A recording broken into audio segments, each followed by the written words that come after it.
Olá, no programa Lespe em Pauta de hoje vamos falar sobre um projeto de lei que institui a Semana Estadual de Conscientização e Prevenção de Acidentes ao Ciclista. Olha, virando lei, claro, é um projeto de lei ainda, mas a partir da sanção do governador, se virar lei, ela tem o intuito aí de reforçar as ações educativas e também preventivas direcionadas aos ciclistas de São Paulo, visando a melhoria da infraestrutura cicloviária do Estado. Olha, de acordo com dados do Infociga São Paulo, SP, né, Infociga SP, de agosto de 2023, o Estado de São Paulo apresentou uma queda de 15,8% no número total de mortes no trânsito. Na comparação, entre agosto de 2023, quando ocorreram 433 óbitos, com o mesmo mês do ano retrasado. Eu estou falando agora de nós estamos em 2024, eu estou falando de 2023, mas em comparação com o ano retrasado, ou seja, de 2022, que teve 514 ocorrências desse tipo. Os óbitos decorrentes de ocorrências com ciclistas caíram 5,4% no comparativo dos 8 primeiros meses de 2022 e de 2023, de 242 para 229, respectivamente. Bom, para isso, para a gente conversar sobre esse assunto, bater esse papo, eu recebo aqui em nossos estúdios o William Cruz, que é especialista em ciclomobilidade. Não é isso, William? Bem-vindo aqui ao nosso programa. Obrigado. Obrigado pelo convite. Imagina, a gente é que agradece. A participação também através da plataforma Zoom que eu tenho aqui, que é do Marcelo Braga, que é diretor de imprensa da Federação de Ciclismo. Tudo bem, Marcelo? E também... Oi, prazer, meu amigo. E da Renata Falzoni, que é cicloativista. Bom, bem-vinda, Renata, e bem-vindos a todos aqui ao programa, para a gente bater esse papo e conversar sobre isso. Obrigado pela presença de vocês. Agora, de cara, eu já quero começar falando, a gente está em 2024, né? Eu falei desses dados em relação a 2023 e 2022. Hoje, como é que está essa situação do ciclista no nosso estado? Olha, está bem melhor do que era antigamente, mas a gente ainda tem muito para melhorar, né? Aí tem alguns cenários diferentes, tem o cenário urbano, tem um cenário mais rural e tem o cenário de estrada. Um dos grandes problemas que a gente tem hoje é no uso das estradas, né? Porque a bicicleta tem direito de usar o acostamento, de acordo com o Código de Trânsito, mas a gente acaba ficando em risco no acostamento por causa de motoristas que invadem, principalmente para cortar o trânsito, né? Então, geralmente se fala, não, o motorista embriagado, tudo. Claro, esse é um risco óbvio que a gente não discute, mas o motorista imprudente também é um risco muito grande para quem anda de bicicleta. É complicado. A gente está falando... O trânsito de São Paulo, vamos falar... A gente está fazendo um programa aqui para São Paulo, estadual, né? A gente está numa casa de leis, na Assembleia Legislativa, né? Que é estadual, mas o trânsito em São Paulo, que é uma cidade imensa, né? É impressionante, nós temos aqui só na capital, acho que, se eu não me engano, hoje mais de 12 milhões de habitantes. Imagina, só de carro deve estar chegando aí aos 9 milhões de automóveis. Então, a gente imagina, né, como é que é isso, né, o Braga e Renata. Eu queria que vocês falassem também sobre essa parte. Eu falei agora aqui com o William citou a questão das estradas, né? Mas na nossa cidade, em São Paulo, no estado, né, na cidade de São Paulo, como é que vocês veem o trânsito, né, entre automóveis, né, e bikes? Sérgio, oi. Antes de tudo, super obrigada pelo convite. Olá a todas e todos. Se houve uma queda, uma redução de mortes no estado de São Paulo, apontada pelo Infociga, não foi a cidade de São Paulo que colaborou, porque nós tivemos, infelizmente, um aumento de mortes de ciclistas na cidade e um aumento de mortes geral na cidade. Nós conseguimos manter em 800 pessoas, 800 vítimas por ano. Agora nós estamos batendo quase 1.000 pessoas por ano. Nós voltamos a aumentar o número de sinistros que levam a óbito, né? Então, a cidade de São Paulo quer dizer que aumentou, então, no caso, aumentou o número de óbitos de ciclistas na capital? Sim, senhor. E esse número é dado pelo Infociga, porque... Pois é, mas o Infociga disse aqui, desculpa eu te cortar, né? Mas eu falei do ano de 2023 e 2022, né? Nós tivemos aí uma redução de 242 mortes para 229. Quer dizer, pelo menos houve uma queda. Eu citei e falei, não sei ainda de lá para cá. Não, no estado pode ter diminuído, mas na capital no estado, aliás, desculpa, eu falei na capital, no estado diminuiu. Aí a sua pergunta foi na cidade. Isso. Na cidade aumentou. Então nós temos tido políticas públicas que vão contrárias ao salvamento da vida das pessoas que estão fora dos automóveis, porque nós tivemos um aumento sensível de mortes de motociclistas, de pedestres e de ciclistas nesse período apontado. Nós tivemos uma redução de mortes de ciclistas. Mesmo assim, são mais de uma pessoa por dia. Mais de uma pessoa por dia estão morrendo no estado de São Paulo. E na cidade de São Paulo houve um aumento, apesar de ter havido uma redução no estado. Então, se você pergunta como é que vai, eu digo, vai muito mal. Obrigada, né? Nós estamos realmente numa não atenção a uma forma de gerenciar o trânsito que São Paulo seria, que aderiu, que seria a visão zero. Visão zero, Sérgio, é uma maneira de você gerenciar o trânsito onde sabe-se que, se tem ser humano envolvido, vai ter erro, transgressão e imprudência. Isso é um dado.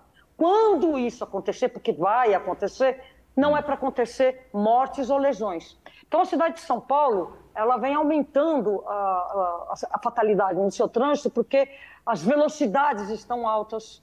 Hoje, você está em qualquer semáforo, você como pedestre, eu ando muito a pé, você tem que tomar muito cuidado porque os motociclistas não estão respeitando os semáforos. Então, você tem assim um ambiente muito estressado na cidade que induz a uma velocidade, uma imprudência mas esse negócio dos motociclistas, isso não é de agora, né?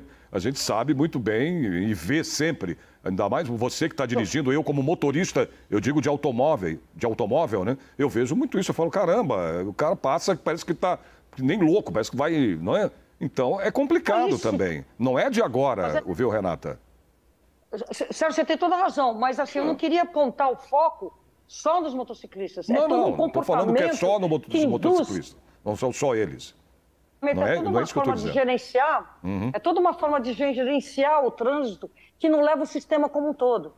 Tá. Né? Você pode fazer uma atuação, por exemplo, nessa lei nós vamos conversar, você pode fazer uma atuação específica para ciclista, para pedestre, para motorista, mas você não pode separar cada um desses atores do sistema como um todo. Entendeu?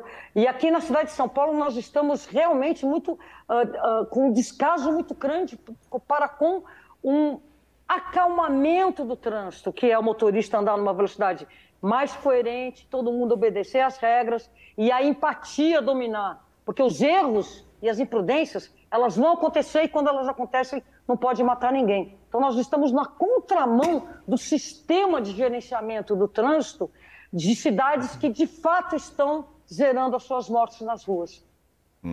E, Braga, e a federação, como é que olha o olhar dela para tudo isso, para essa situação? Que a Renata acabou de falar, que né, o William também frisou aqui. Bom, Sérgio, amigos, Renata e Cruz, eu concordo com a Renata e com o Cruz a respeito de que nós temos hoje um estresse muito grande, né? Hoje você sai na rua, você tem uma briga de espaço entre motos, carros, bicicletas, pessoas, e esse clima acaba influenciando no resultado negativo. Como foi levantado, nós temos hoje um crescimento das mortes em São Paulo, né? E vez ou outra, e toda vez pelo menos, nós temos notícias de ciclistas que estão treinando e que são atropelados, né? Foge só daquela, como falou o Cruz, do motorista embriagado. As pessoas não respeitam acostamento normalmente. Isso em qualquer congestionamento a gente vê. Só que as pessoas esquecem que o ciclista está no acostamento, né? Então, há exagero de todos os lados. E a federação está preocupada, né, nesse ponto da educação. Eu acho que a educação é o grande ponto que a gente tem que discutir, né? Que essa lei venha e traga reflexões para que a gente pense. O espaço é de todo mundo, nós temos que conviver. Nós temos que achar um caminho para que todos possam usufruir desse espaço. É o que você falou, né, William e Renata? Ele citou bem aí, educação, né? A cultura também, aquela coisa das pessoas, né? Até o Marcelo comentou, existe uma disputa por espaço, não devia ser uma disputa, né? Exato. Devia ser um compartilhamento do espaço por todo mundo. Um dos problemas que a gente tem hoje é que a prioridade é sempre dada ao automóvel, que nem é a maioria, né? Que ele ocupa mais espaço no trânsito pelo próprio tamanho dele. Mas, se não me engano, é mais ou menos 30% dos deslocamentos só que são feitos de automóvel. A maior parte é feito a pé e de ônibus.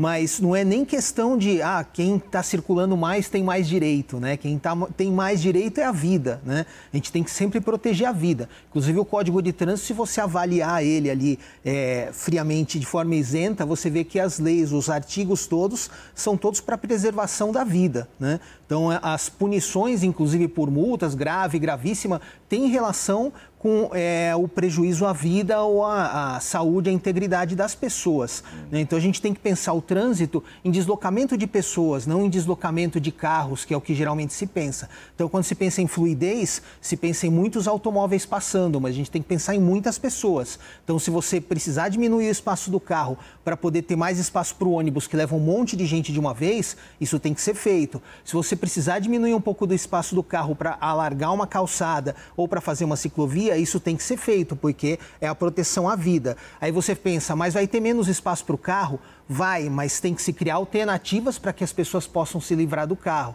Se você pega em países da Europa, onde a mobilidade já está mais avançada, você vê que as pessoas usam muito menos o carro do que aqui. Aqui as pessoas são dependentes porque as cidades impulsionam as pessoas a usar o carro, porque é difícil você cumprir os seus compromissos usando transporte público, bicicleta ou a pé.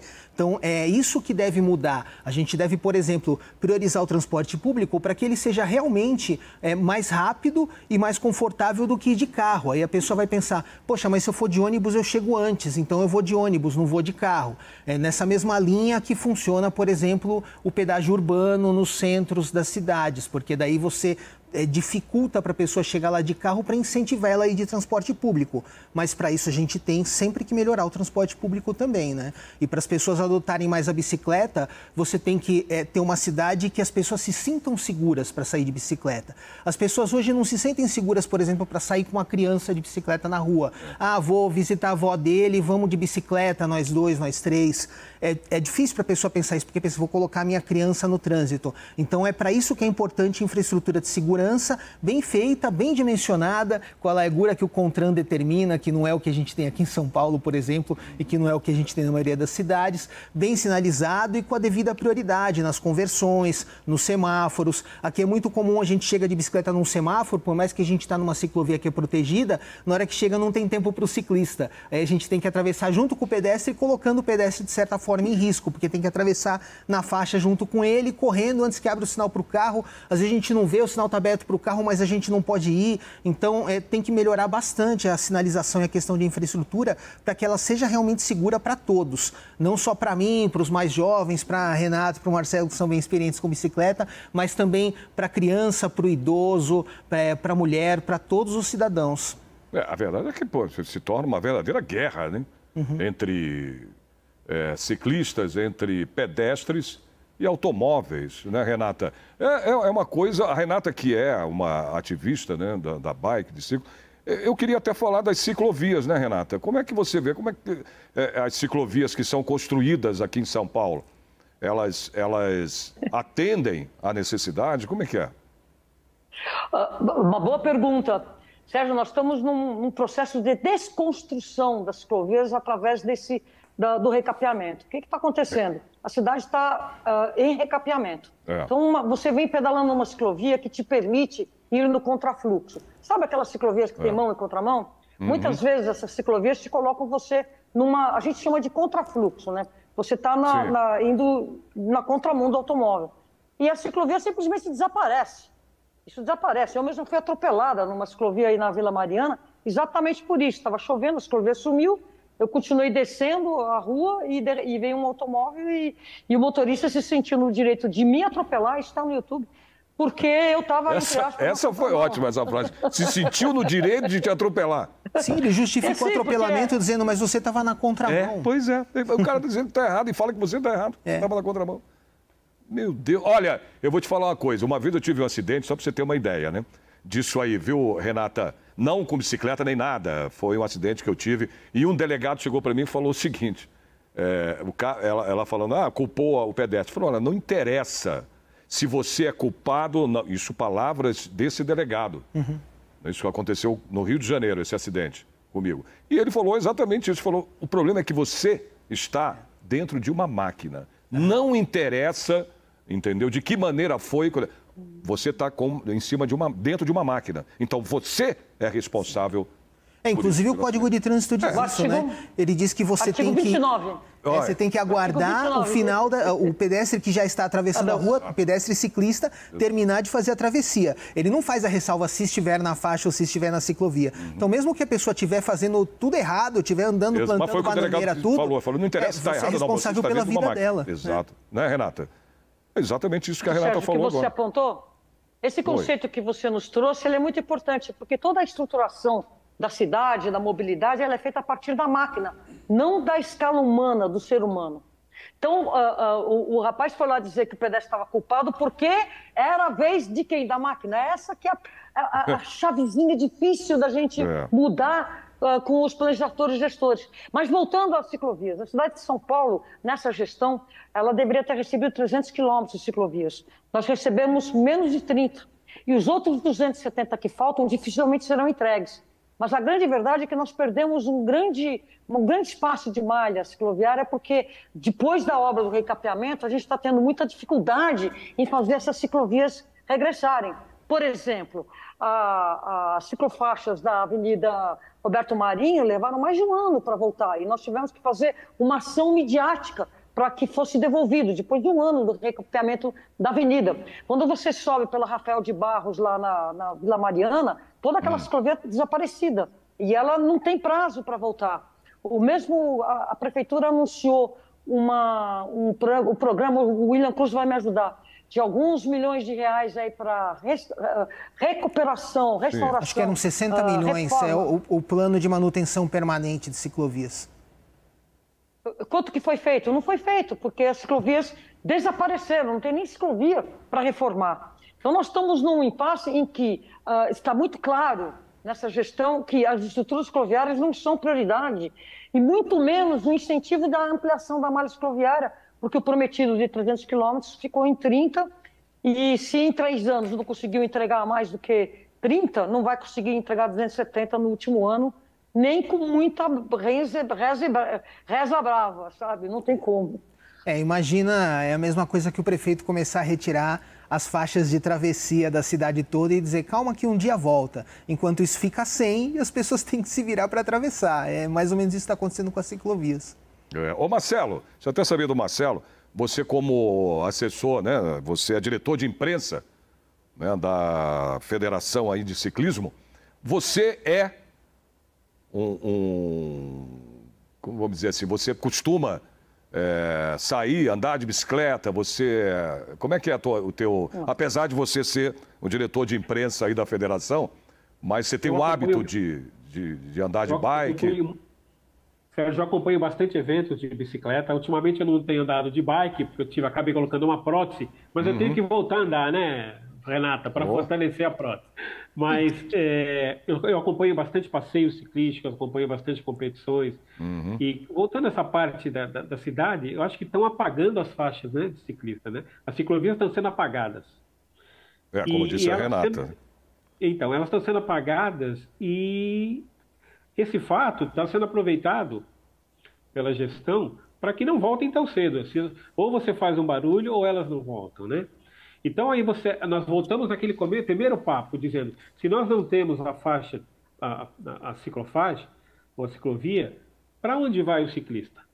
Ele tem que ir para a rua. Né? Então, a opção de favorecer um espaço mais seguro, então, acaba não existindo. E aí, como a Renata foi atropelada e como os outros são atropelados, hoje você vê muito mais na ciclofaixa moto. O cara aproveita a moto e anda na ciclofaixa. E a polícia deixa o cara passar. Então, quer dizer, há um cuidado, eu volto também no ponto, quer dizer, não há uma conscientização da importância da bicicleta. Nós tivemos uma pandemia, o número de bicicletas aumentou e nós não estávamos preparados para isso. E na contramão, o que aconteceu? As ciclovias foram apagadas, a dificuldade é muito grande e a segurança diminuiu, né? Tanto que nós temos aumento no número de acidentes. Então, tem que todo mundo parar e pensar onde nós vamos chegar, senão a gente não vai conseguir controlar esse monstro, né? Entre aspas, porque ele está crescendo. O carro não vai diminuir. Quanto mais gente vai usar a bicicleta, a gente vai travar todo mundo, né? Vamos virar aquela, como o Cruz falou, não vamos virar numa briga, né, Cruz? A gente vai começar a batalhar por espaço, né, para ver quem sobrevive. Isso e aí que entra a importância da conscientização, né, que esse projeto de lei fala sobre semana de conscientização. Então, a conscientização, claro, faz parte disso você conscientizar o ciclista de como ter uma condução segura e tudo. Mas a gente também tem que conscientizar quem está dentro dos carros que a bicicleta é um veículo. Então, como o Marcelo falou, não tem ciclovia, o cara vai para a rua, né? Por quê? Porque ele é um veículo e tem direito de circular na rua. A gente nunca vai ter ciclovia em todas as ruas e vielas e travessinhas da cidade. Se a gente estiver nas principais avenidas, já ajuda bastante e tem que ter conexão entre elas para poder chegar nos lugares, né? Nas principais vias da cidade. Mas em algum momento o ciclista vai ter que passar por uma via onde não tem ciclovia. E ele não é que nem um trem que só anda onde tem o trilho. Ele pode andar fora da ciclovia, até porque senão não chega onde precisa. E aí tem que se ter a consciência das outras pessoas que também estão no trânsito dirigindo seus veículos, que aquele ali é um veículo que tem direito de circulação, tem direito ao seu espaço, ele tem uma limitação natural de velocidade, então você tem que ultrapassar com cuidado, como você faria com qualquer outro veículo lento, e tem que proteger a vida daquela pessoa que está num veículo mais frágil, né? Então, essa conscientização é muito importante. Não, isso não tem, você tem que ter consciência. Primeiramente, a consciência. Por isso que esse projeto de lei, né, vem bem a calhar e o que a gente espera é que seja aprovado e vire lei, né, para que se tenha mais consciência, né, para que as pessoas se previnam mais de acidentes, tenham uma prevenção melhor, né, de acidentes aí, no caso do ciclista. Né? E é bom, a gente está lembrando sempre disso. Primeiro, tudo é conscientização, você precisa ter consciência disso. Depois, a educação, né? Você tem que ter educação também no trânsito. Isso vale, né, Wagner? Tanto para carro, pedestre também. E tem essa questão do pedestre também. Né? O pedestre precisa ser educado também. Sim. No trânsito. Sim, mas aí a gente chega numa questão que é assim, a pessoa está fazendo um deslocamento a pé, ela vai, por exemplo, atravessar sempre no lugar mais curto, porque tem lugares que a travessia de pedestre está 200 metros para frente, para você ir voltar sendo a meio quilômetro para conseguir chegar do outro lado da rua, né? Ou você espera 3 tempos de semáforo. Tem lugar que você tem que atravessar fazendo um Z para chegar do outro lado, você espera 3 tempos de semáforo. Então, numa situação dessa, claro que o pedestre não vai esperar o semáforo também, ele vai atravessar na hora que der. Então, a gente tem que ter uma cidade que seja receptiva para o pedestre e que incentive ele a fazer as travessias e fazer os deslocamentos da maneira que se pensou. Mas para isso você tem que planejar o deslocamento do pedestre da maneira que ele vai se deslocar, né? Se não acontece que nem a gente tem em Brasília, que vê aquelas imagens aéreas daquelas quadras enormes de grama, cheio de caminho no meio, né? Que são as linhas de desejo que a gente fala, porque a pessoa não vai fazer aquele L enorme, ela vai cortar reto. Isso acontece em qualquer situação. Tanto que o Código de Trânsito, não lembro bem o número do artigo, acho que é 160 e pouco, ele diz que o pedestre tem que atravessar na travessia desde que ela esteja até 50 metros de distância, porque já pensa nisso, se o cara tiver que andar mais de 100 metros para atravessar a rua, ele não vai fazer isso. Então, onde a travessia não tiver até 50 metros de distância, ele pode atravessar ali. Claro que ele tem que tomar cuidado, tem que olhar, tem toda aquela prevenção, mas quem é responsável por evitar um sinistro, um óbito ali, é quem está no veículo que é pesado e rápido, né? Então, é por isso que a gente tem os limites de velocidade, que em ruas menores o limite é menor, por isso que a gente tem lombada, sinalização, tem aquela plaquinha do estudante atravessando a escola de mão dada com o adulto, aquilo lá significa que tem uma escola, as crianças podem atravessar a rua de repente, então se prepare para isso. É essa a responsabilidade do motorista e também do ciclista quando está de bicicleta, de cuidar do pedestre. Olha, a gente vai fazer o intervalo, viu, Renata e Braga também, mas daqui a pouco eu volto para a gente continuar falando, principalmente dessa questão de sinalização também, que é muito importante, né? Para todos, para o pedestre, para o ciclista, né? Para os automóveis, enfim, é respeito, tem que respeitar. Esse é a grande sacada, né, disso aí, é o respeito também, né? É compreensão também. Você, muitas vezes, como a Renata citou, o acidente, pô, espera, caramba, para que você vai... mas a prioridade é do carro. Não interessa, a prioridade é do pedestre, isso sim. Quem tem razão, né, Renata? Pelo que a Renata passou. Absoluta. Mas é claro, né? Você é uma vida, gente. Respeite a vida, é isso que a gente tem que fazer. Olha, mas daqui a pouco a gente volta, viu, Renata e Braga, para a gente continuar batendo esse papo aqui sobre ciclismo, essas questões todas, né, dessa, vamos dizer, eu brinquei ainda agora aqui, mas essa guerra entre automóvel, né, pedestres, ciclismo, enfim, moto. A gente está... São Paulo é o que é, né? Isso aqui é uma imensidão. Mas a gente volta já.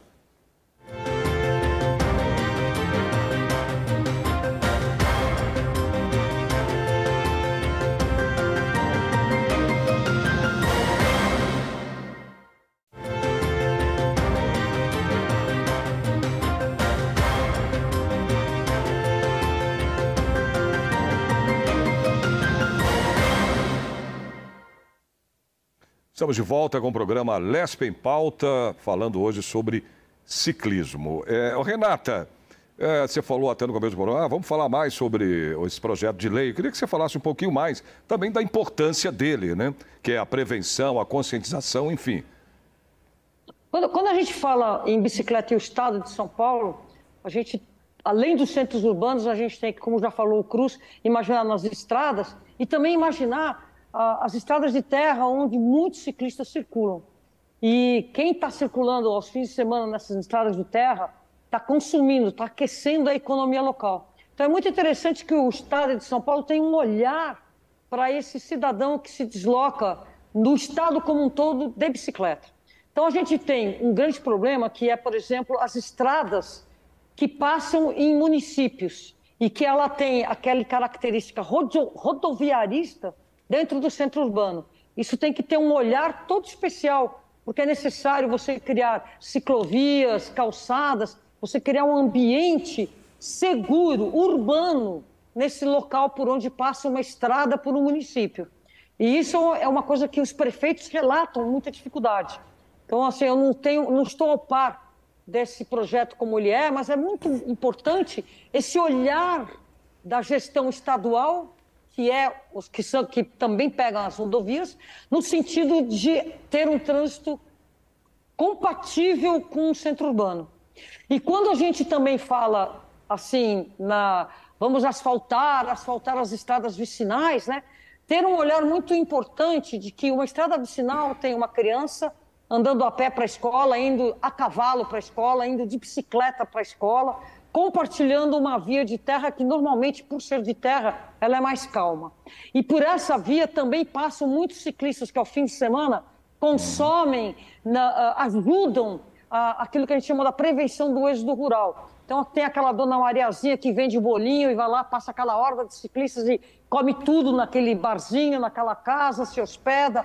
Você tem toda uma economia importantíssima que só na Europa representa 44 bilhões de euros com o cicloturismo. E o estado de São Paulo, ele é, junto com o estado de Santa Catarina, um dos principais estados que se beneficiam desse cicloturismo. E quando o estado de São Paulo, ele asfalta essas estradinhas vicinais de terra, ele quebra todas essas rotas de cicloturismo. É o que está acontecendo agora com uma rota de cicloturismo muito importante, chamado Caminho da Fé.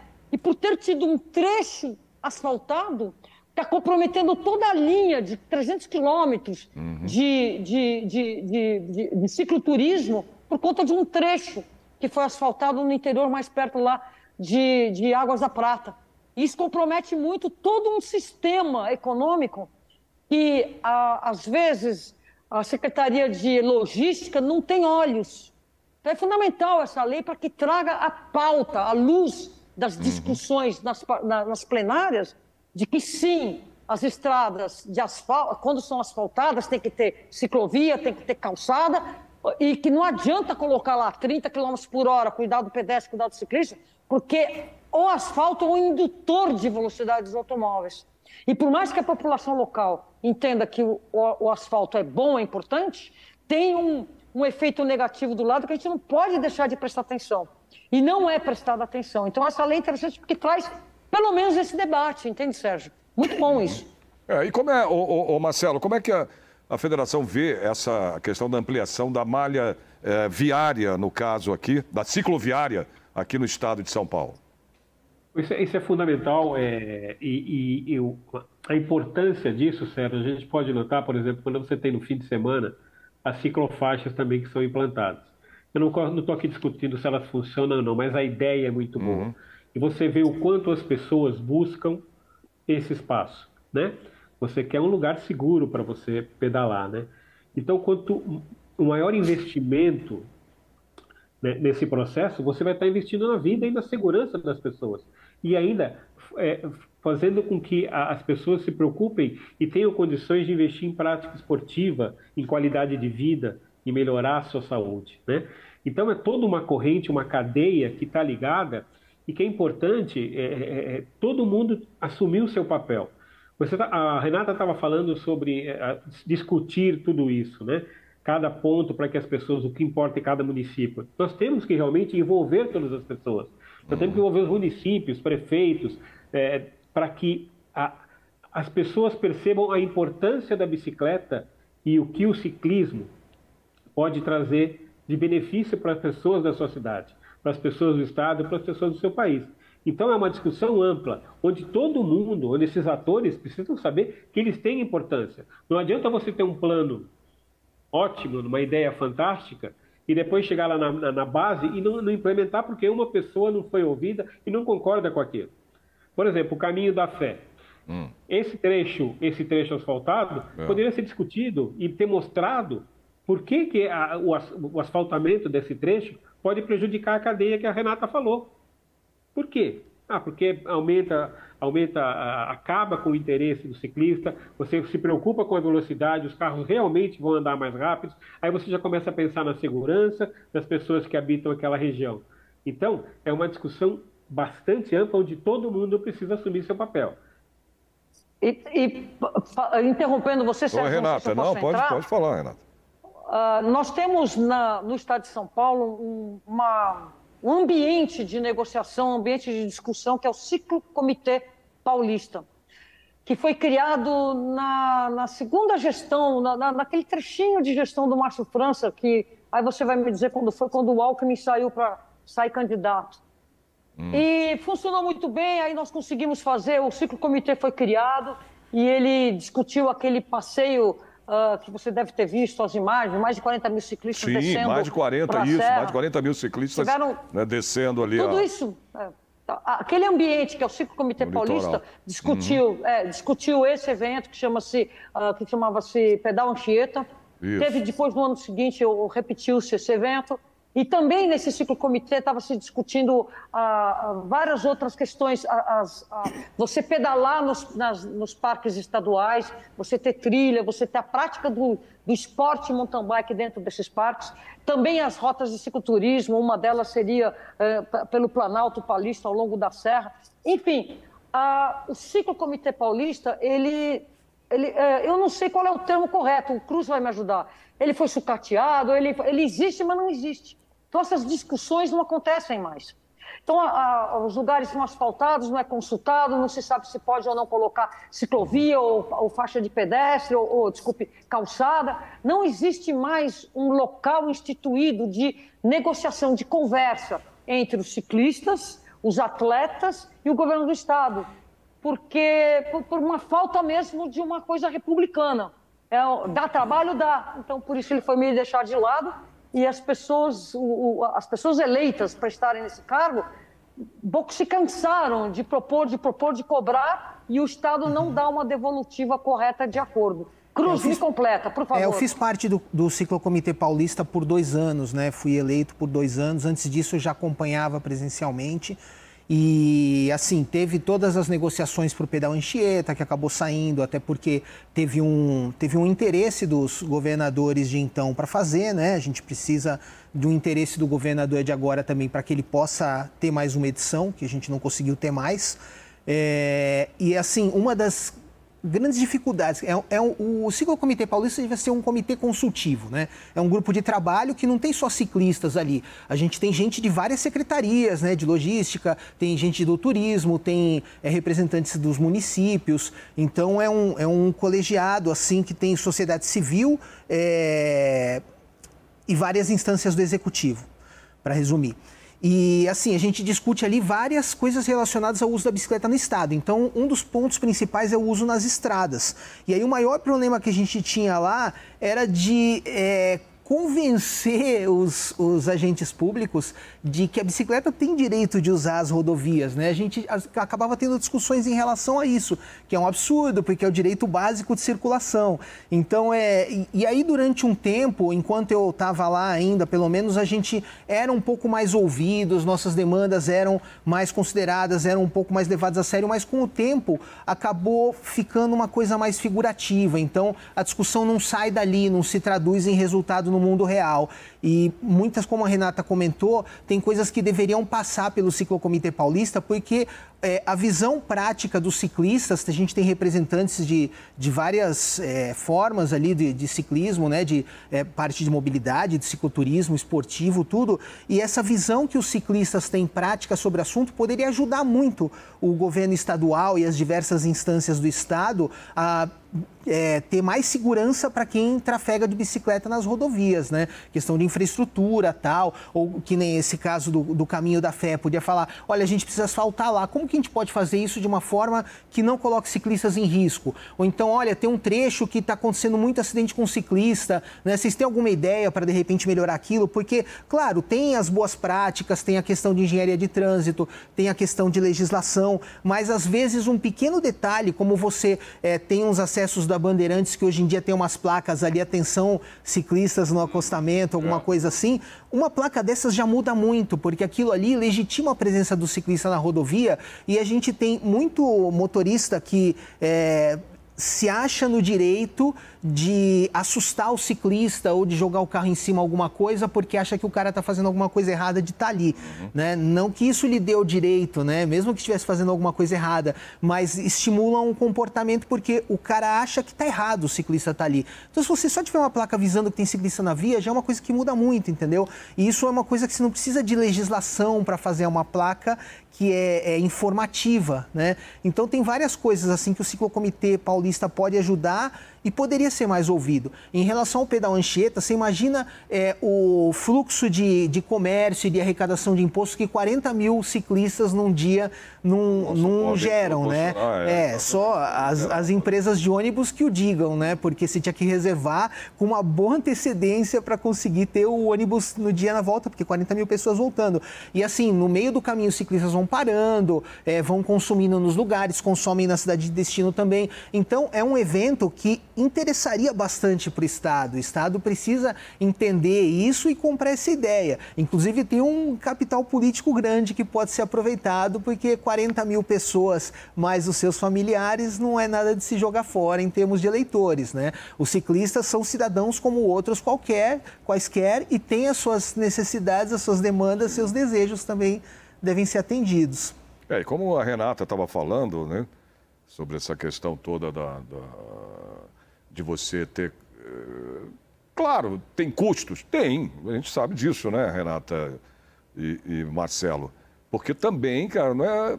Mas precisa ser feito, precisa ser... né? Porque, exato, porque se você sai, é o tal problema, né, Renata e Marcelo também. Se você sai de casa de bicicleta, você vai para o trabalho de bicicleta, você pega uma rodovia, você não tem acostamento, você não consegue...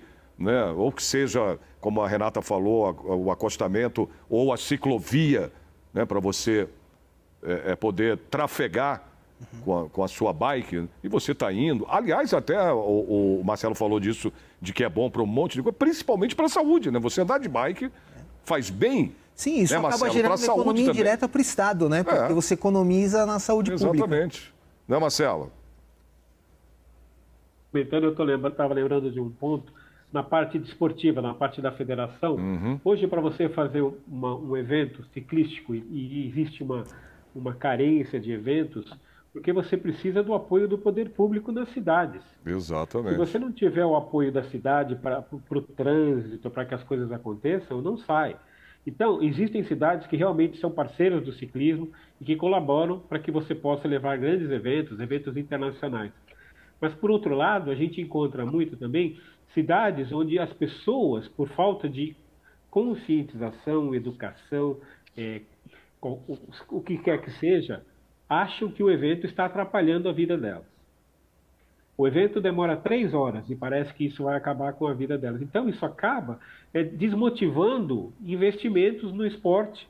esporte ciclismo, que vai gerar negócios, que vai levar as equipes, que vai movimentar a rede hoteleira. Isso eu estou dizendo na parte esportiva para vocês terem uma noção. Sim. Então, é todo um universo que ainda não consegue absorver a importância da bicicleta para todo mundo. Veja, é um veículo sustentável, não polui, faz bem às pessoas, né? E isso ainda está muito carente. É. Braga, o que você falou, Braga, é uma coisa assim que me remete uma coisa que é um fato muito grande. O que acontece? No Estado de São Paulo foi pioneiro no sentido de criar leis impedindo eventos nas estradas de ciclismo. Para você ter uma ideia, o país de terceiro mundo mais forte no ciclismo, e é uma coisa que é um contraste, é a Colômbia.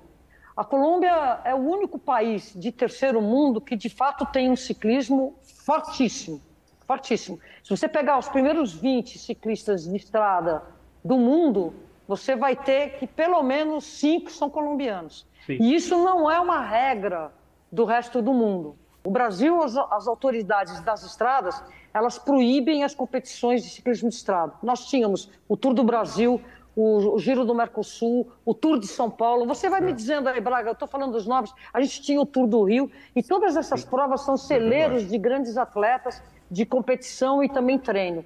Todas essas provas acabaram no Brasil. Vai comparar na Colômbia. A Colômbia tem a volta mais antiga do país das Américas, porque desde que foi criada no começo do século passado, nunca deixou de ter. Então, por exemplo, um Tour de France, um Giro de Itália, uma volta da Espanha no Brasil, é um sacrilégio você propor algo desse estilo, porque os donos da estrada não deixam.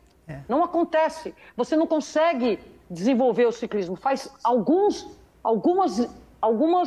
edições dos Jogos Olímpicos que a gente não tem representante no ciclismo de estrada. Braga, me ajuda aqui.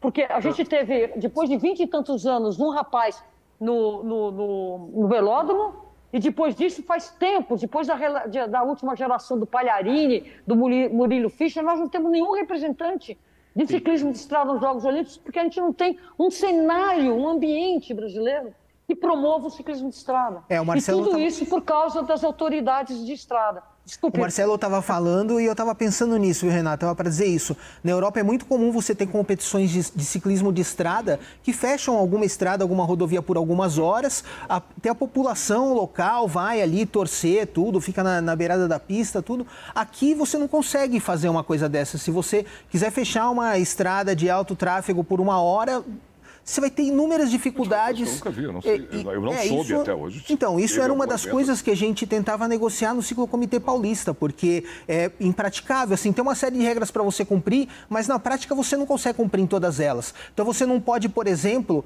fazer um evento de fechar um trecho de estrada tal, numa estrada que tenha serra. Né? Quantas estradas não tem serra? Você não pode usar nenhuma delas, sabe? Então tem várias regras assim que você não consegue se adequar a todas. Fora o custo, né? Você tem que fazer uma caução de quase R$100 mil para possíveis danos à estrada com as bicicletas, né? Então tem umas coisas assim que inviabilizam. Então a gente não tem competições de estrada regulares no Brasil. Os caminhões pesados que passam na estrada não contam. Então. Você vê. E aí a gente, o que acontece? A gente não tem o desenvolvimento de atletas, de novos atletas. Você tem, claro que tem jovens interessados em ciclismo, mas eles não têm como evoluir todo o potencial que eles poderiam ter, porque você não tem o espaço para treinar, você não tem a competição para poder se colocar à prova, e isso na Europa é muito diferente, como a Renata falou, na Colômbia também, e lá eles conseguem desenvolver o esporte. E o ciclismo é um dos esportes que mais dá medalhas nas Olimpíadas, porque tem inúmeras categorias, né? Velódromo também a gente tem pouco, acho que é mais de 50, né, não, Renata? Só no velódromo. Só de velódromo mais de 50. E aí, você não tendo como formar esses atletas, porque você tem a dificuldade de uso das rodovias, né? Então, assim, semana de conscientização, a segurança do ciclista, tudo, mas talvez valha a gente inserir essa conscientização da importância do ciclismo para o esporte, para a saúde também, para o lazer da população. O Marcelo comentou das ciclofaixas de lazer que montam aos domingos, em várias cidades a gente tem, né? Começou aqui em São Paulo, não sei se teve alguma outra cidade antes, mas a gente tem várias cidades no estado hoje que já fazem e que é importante também, porque as pessoas vão para as ruas com as suas famílias, com as crianças, num ambiente que eles se sentem seguros, porque a gente não pode ter ambientes seguros todos os dias nas ruas das cidades. Mas a gente falando, isso a gente falando, Sérgio, né?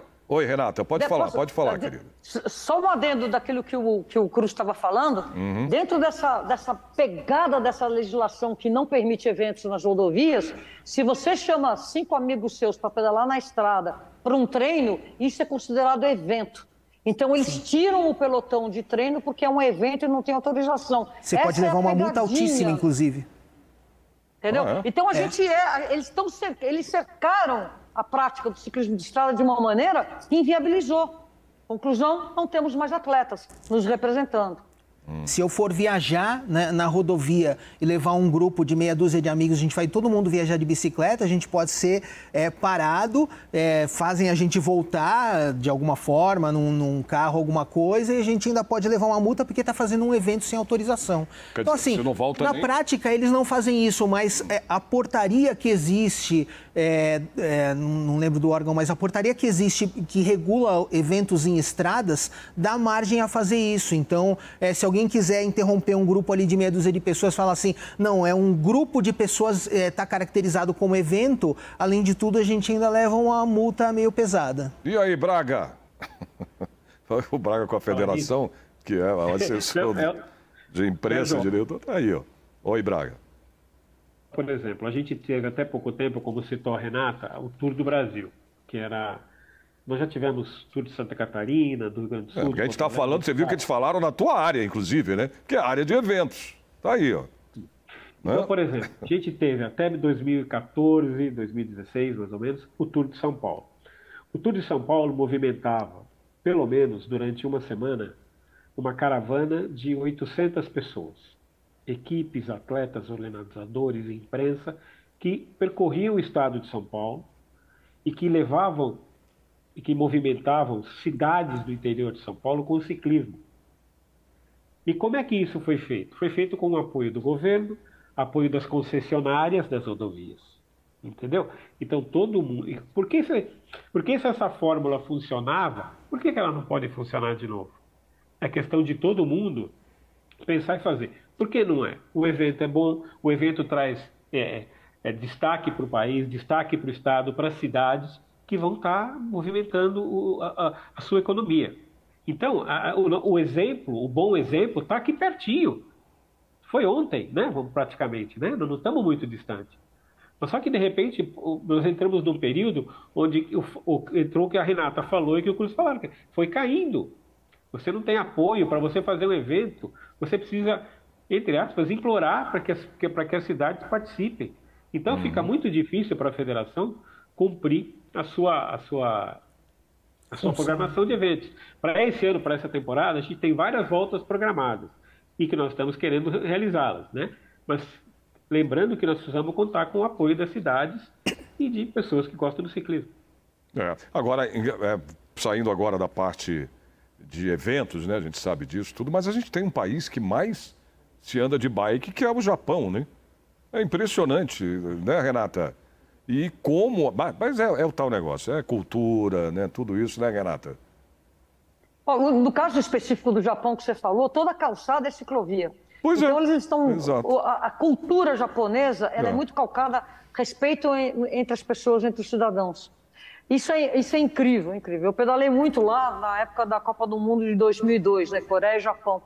O Japão, ele é todo conectado por pedestre e ciclista. Você pode ir de bicicleta por todos os lugares. Você não vai, por exemplo, chegar numa cidade como São Paulo e ter um rodoanel, ou, por exemplo, como é que chama lá? Um cebolão que você chega de bicicleta, chega no cebolão, você morreu.